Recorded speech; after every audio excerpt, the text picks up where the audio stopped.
Gentlemen, I bring you the top 10 absolute worst Atari 2600 games of all time.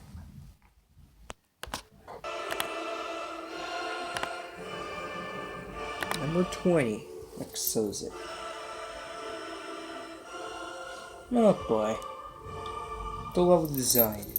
Just look at it. It's pure bot.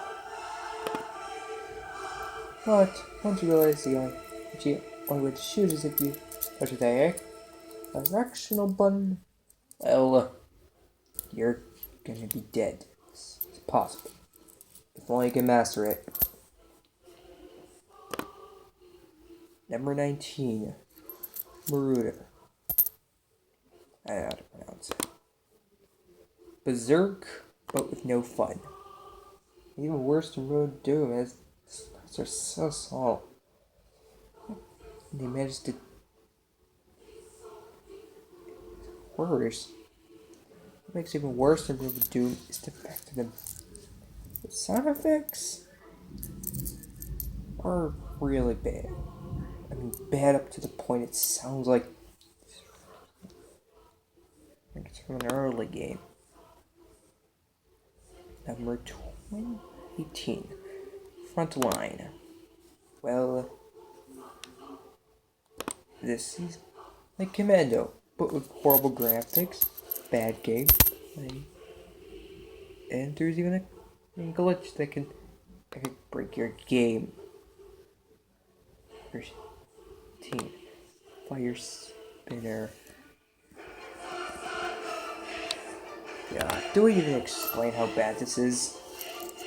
It just looks garbage. Plays like garbage. This is just an awful version of Spinning Fireball. Number 16, Sea Monster. Like, not even try. I just couldn't get a hold of it.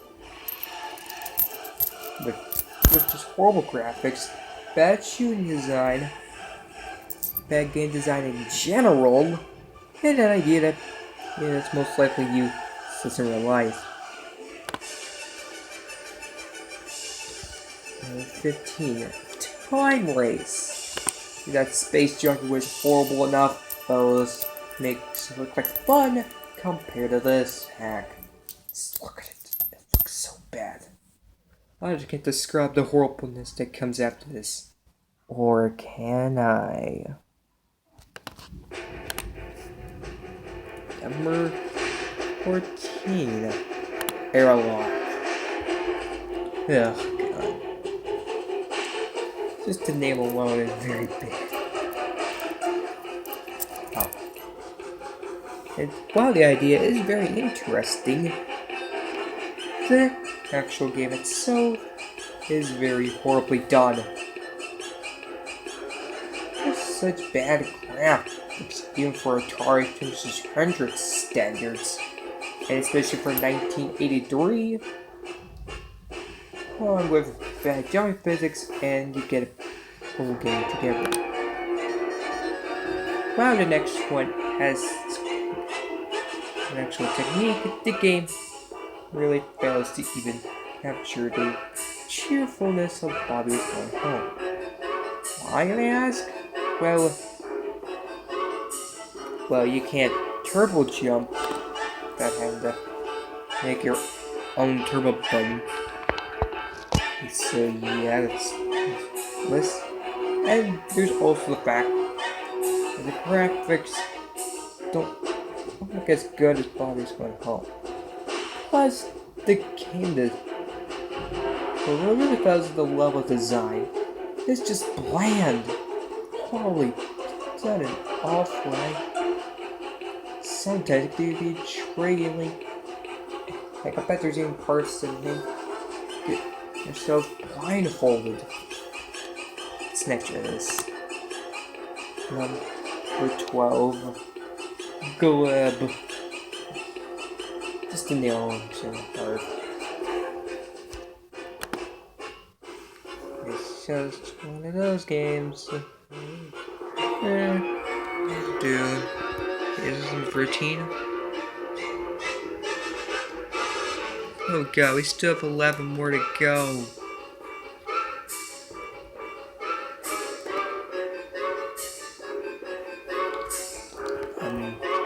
We're 11. Eli's ladder.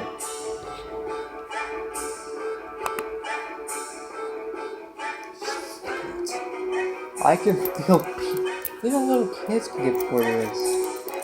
They really just been batted up onto a level where it's this is like horror. I incredibly use this game, but incredibly uses graphics. And then there's this game. You don't even need to play it to know how bad it is. Just look at it.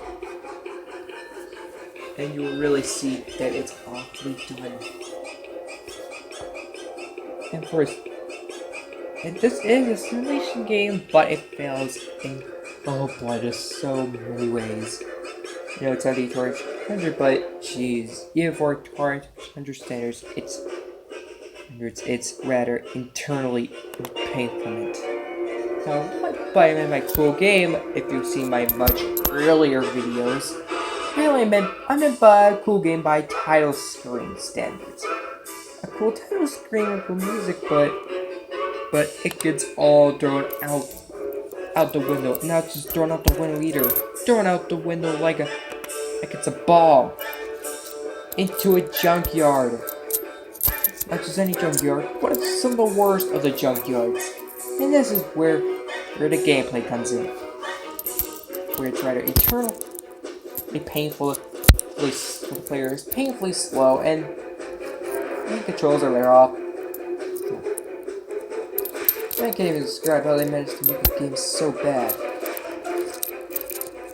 Also, it doesn't necessarily flicker, but like, tell you, if it does, then not bad, make it worse. So now, once you get to this act, you see another game that even little kids can get bored with this game. Now it's obvious by the title alone, it's mostly boring. It's more boring than ever. And you just look at it. You have no experience. Just go wherever you go, that's about it.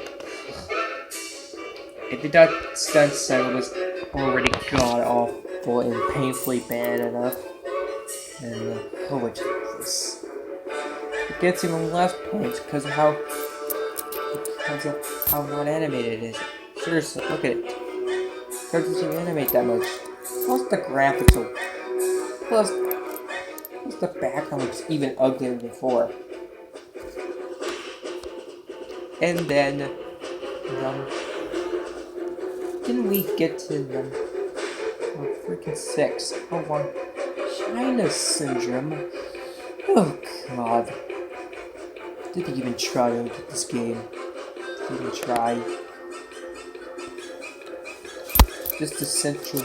Just look at it. You'll see how terrible it is. Number 5 is Bye Bye. From an already bad game into an even worse game. In fact, the queue gets stuck in level 2. Plus the graphics are way uglier than before.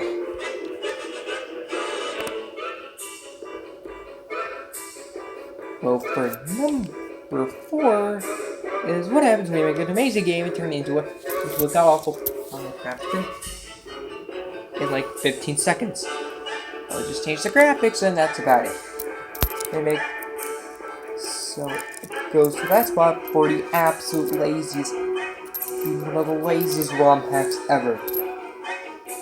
But it does, because it's at least from a good game, because the next one,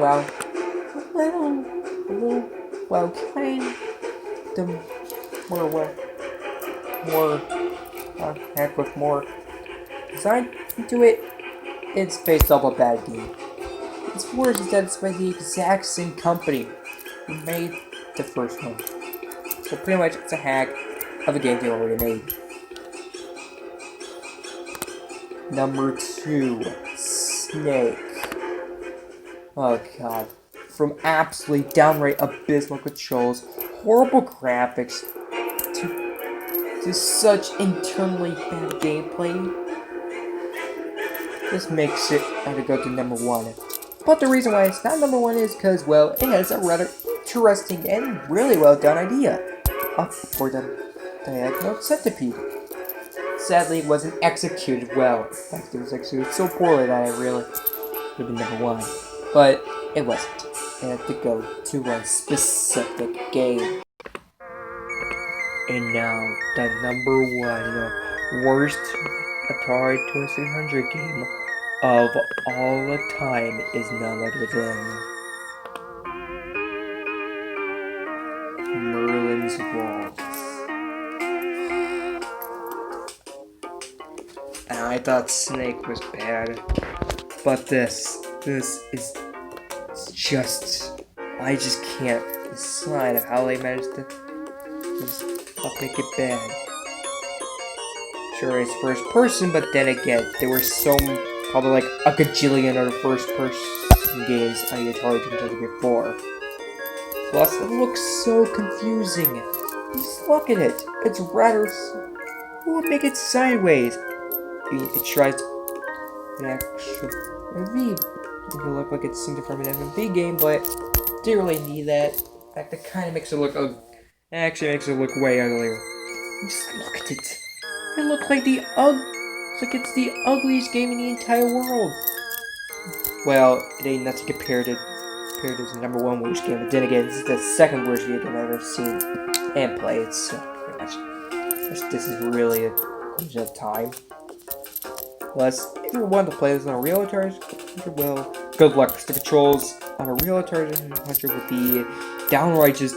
Ugh, I can imagine that. It'd be grossly abysmal. Plus it's way too tough, even for master standards. So better be prepared. And plus that dynamite thing is most likely a lie, a big fat lie that was put on your face for some reason that really just can't even offer itself. So yeah. And that is it. The top 20 worst Atari 2600 games of all time.